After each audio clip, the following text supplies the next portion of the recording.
Hi, so this past summer I interned with REBORN, a suicide prevention nonprofit in New Jersey, and one of our main goals was to promote the Peers for Peers program. So this is a presentation that me and my co-intern created over the summer to showcase Peers for Peers. I'm going to go into what it is, all of the components, and all of the benefits. And this I created on Canva. So what is Peers for Peers? Peers for Peers program is a program that enables a group of students to better help their peers. The student leaders complete a certification in school mental health certified by LEAD. So we partnered with LEAD, which stands for Let's Empower, Advocate, and Do, and LEAD is an industry leader in mental health. Then the group of students are guided by a mental health professional who acts as the moderator. So who does this program benefit and how? So this program, the main goal is to alleviate the stress off of the administration and counselors and to better equip those students to help their peers with their obstacles. So many schools are lacking enough counselors compared to the amount of students they have. And we have student A who comes home drained and at risk of suicidal thoughts and ideation because they're put on all of this weight of their peers and they don't know how to properly help their peers. And student B is the student who may not feel comfortable talking with an adult.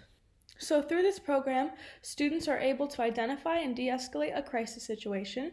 They can identify and intervene in a panic attack. They can learn self-care tools. They can guide a conversation with an individual experiencing feelings of depression, anxiety, nervousness, sadness, and more. They can help bring a person from heightened state of mind to a calm place through the ABC action plan. And they can give a warm handoff to a moderator or professional. And they can also identify when it is necessary to alert a moderator or professional for further guidance and help.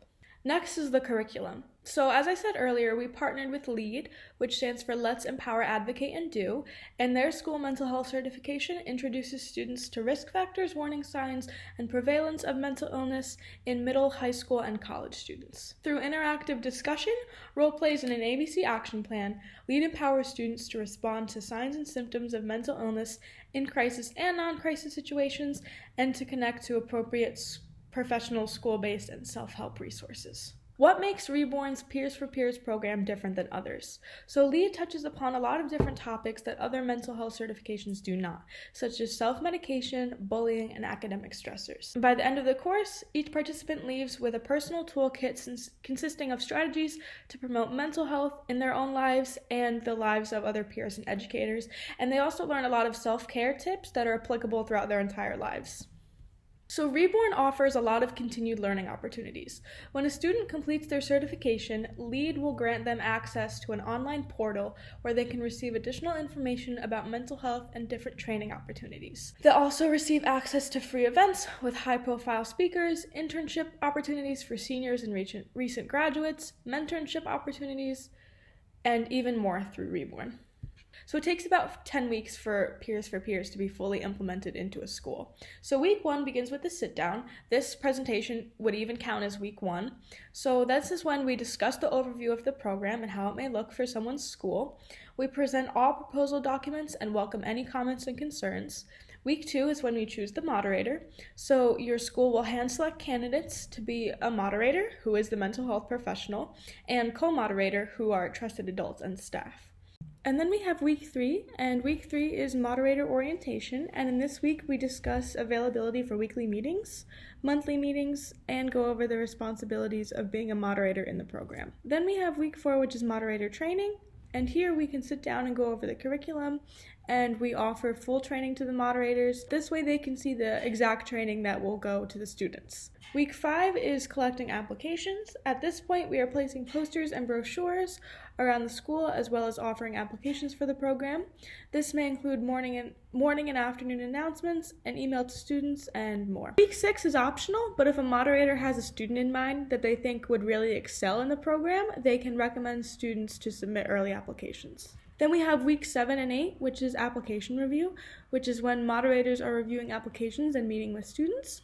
Week 9 is orientation meeting, and confidentiality workshop. So this is where we discuss the roles and responsibilities of being a peer supporter, along with offering a workshop on confidentiality. The student will sign a document on confidentiality that is signed by a parent and also notarized. And lastly, we have week 10, which is training. So after applications and confidentiality agreements have been collected, we hold a 6-hour certification to be a part of that program. And we also can offer more training. We recommend more additional training for larger groups of students. So this is what the application looks like. We have an essay portion which asks the student why they'd like to be a peer supporter and what they hope to gain out of the Peers for Peers program.